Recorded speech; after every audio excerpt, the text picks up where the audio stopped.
78 Sports TV here. Salute to the mighty LDBC. Y'all smash the like button, hit the subscribe, turn on your notification bell so you'll be notified when I drop a new video. And if you're digging the video, please share the video.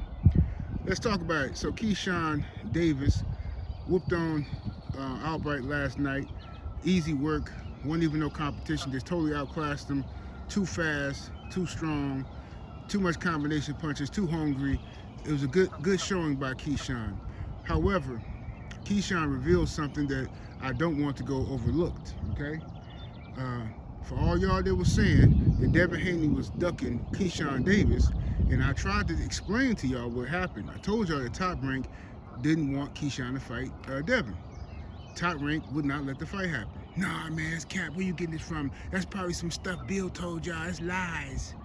Well, Keyshawn, in his post-ring interview, he said in front of the whole world, he said, I called out all the big names trying to make the big fights, the Lamont Roaches, the Devin Haneys, but Top Rank wanted Amir Albright. So here, y'all got it? That's what he said.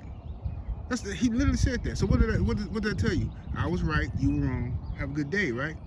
Now, Devin the Dream Haney, moments after Keyshawn won his bout, Devin came out and said, Debo is looking for Keyshawn, or Debo is coming for Keyshawn. So I'm looking forward to it. Keyshawn, we all know, keeps struggling making weight. He had trouble making 140. And he said in the post-fight interview that he going to 147 because he not good with making weight. He can't do it, right? And then the announcer almost like tried to coach him and saying something else. Go back and watch it. The interviewer, after Keyshawn said, out of his own mouth, he said, I'm going to 147, man, because like making 140, this is crazy, man. Woo-woo. Watch what the interviewer says to him. He says, well, you're gonna get a title shot at 140. So have you learned anything? Would you still like to stay at 140? Like, bro, he just said he was moving to 147. I'm telling you, bro, everybody be in cahoots, bro, trying to stop these good fights from happening. I'm telling you, fam. But regardless, I would love to see Devin Haney versus Keyshawn Davis. Love to see it. I would love to see even more Devin Haney versus Shakur Stevenson. But it looked like Shakur don't really want the Devin Haney fight unless he can fight Devin at some type of advantage. And that's just the truth of the matter. Shakur has said that himself. He says that the difference between Devin Haney and these other guys is that Devin Haney is good. Devin Haney's more skilled. So he's not gonna, because he would go up to 147 and fight somebody else, he's not gonna necessarily do that with Devin because he knows that Devin is more skilled. So he needs some type of advantage. All right, well, Shakur, if you wanted an advantage, you should have fought Devin at 135 when Devin offered you 25%, you know what I'm saying? And you had a hissy fit about that and said that wasn't fair and all that, but it was because Devin was undisputed. You were just moving up to the weight class, so I don't know why you thought that he was supposed to give you anything other than 25%. And he's talking about 25% of the overall proceeds of the whole fight, of everything. I'm talking about the gate, everything. And he turned it down, so, which is crazy. But regardless, it looks like Shakur and Devin might be on a collision course anyway. Now that they're both, you know what I'm saying, moments away from, looks like, to be signing the Zuffa deal. So we'll see what happens with that situation. But I would much rather see Devin versus Shakur. That's the fight I want to see. But if we can't get Shakur, the only way we might have to get him is to go beat up his little brother. If Devin go out there and stomp on Keyshawn Davis, you know what I'm saying, step on him real quick, and then that, you know, that might lure Shakur into coming up to 147. You know what I mean? I think that might be the only option with that, to get Shakur in the ring. But other than that, I thought Keyshawn had a good outing. But he needs to stop capping, though. Keyshawn got to stop capping, stop acting like he want to fight all these people when you know you're not in control of your career yet. You got a mouthpiece on you. You talk a good game to the casuals, but to the people in the know, we all know that you're not in control of your career yet. You're under contract with Top Rank, so you're not like a Devin or even a Shakur who can say, I want this guy, yeah, that's what I'm going to fight next.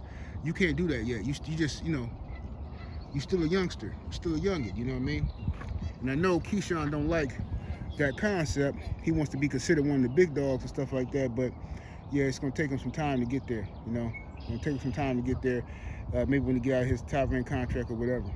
Um, what else happened last night? Uh, Brian Norman Jr. Brian Norman Jr. looked phenomenal. Phenomenal. Brian Norman Jr. went out there and put in some serious work against the Josh Wagner guy from Canada. Now the Josh Wagner guy from Canada, I watched a couple of his fights, and he was a pretty solid dude. He, you know what I'm saying, no world beater, nothing, but he was definitely a solid fighter to me, at least. You know what I'm saying? He's awkward, tall, rangy, those weird combinations and those punches from weird angles. So I can see if you ain't on your A game, if your confidence is not there, that dude can definitely upset you. But I thought Brian Norman Jr. came out and fought extremely well, extremely relaxed, very confident, swag on 10, and just put that dude up out of there. Put him out of his misery in 2 rounds. You know what I'm saying? So Brian Norman Jr., a lot of people was in my chat last night saying they want to see Brian Norman Jr. versus Ryan Garcia. I'd love to see that too. I would love to see that, Brian Norman Jr. versus Ryan Garcia. And I think that's a difficult fight, depending on what Ryan shows up. But I think Brian Norman can stop him. I think Brian Norman can probably stop Ryan.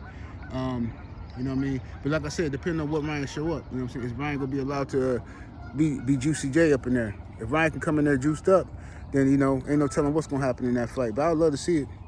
But I doubt Ryan Garcia take that fight. Ryan looking for something sweet. You know what I'm saying? He looking for something easy. So we'll see what happens with B Norman next. You know what I'm saying? Who gets in the ring with next? What else happened last night? We had MVP MMA. So Jake Paul's MVP Promotions had their first MMA outing, and it was a success in my opinion. Netflix is backing Jake Paul's play, so Jake Paul got a powerhouse behind him. I wish Jake Paul would shut up with this little stupid. Just stay out of politics, dude. Straight up, man. Stay out of politics. Don't ruin your whole thing before it get cracking. You know what I'm saying? But I know what he's trying to do. He's trying to tap into the little racist MAGA swag right now that's taking over the country. You know, the Chud the Builder type dudes and all these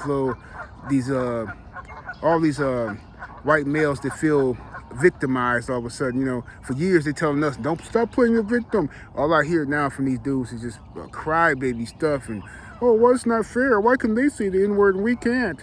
It's not fair. Why can Drewski wear whiteface and I can't wear blackface? So, you know, what was me to them guys, right? So I know what Jake Paul doing. He's trying to tap into that little market. Just like when he dissed Puerto Rico and stuff, talking crazy about Puerto Rico, and then Amanda Serrano had to check him. So Jake Paul should stay out of the politics and get to the money. That's what he should do. But, you know, whatever. He had a good showing. You know what I'm saying? Francis Ngannou stomped. Francis Ngannou was a monster, bro. Dana White really fumbled the bag with Francis Ngannou. Dana White, I'm surprised how Dana White did a lot of his UFC fighters, to be honest with you. He pick and choose the guys that he like, guys that make him a lot of money, and he treat those guys pretty good. But the masses of the other fighters, they don't really have opportunities to make a lot of money. So this is what a lot of people fear that Dana's going to try to do when he come into boxing. Now, I don't know if that's what he's going to do, but it ain't my business no more. You know what I'm saying? I'm a boxing fan. It's up to the fighters and the lawyers and all the people to dig into that and see what's going to happen with that. You know what I'm saying? Make sure their contracts are straight. But Francis Ngannou wins by stoppage in his bout. Dana White, while Francis Ngannou is fighting, but moments before he's fighting, when he was walking out to the ring, Dana White cowardly announces that Conor McGregor is coming back. So Conor McGregor is coming back to fighting. Yeah, Dana's just being petty and childish. You know what I'm saying? That's all he's doing right now.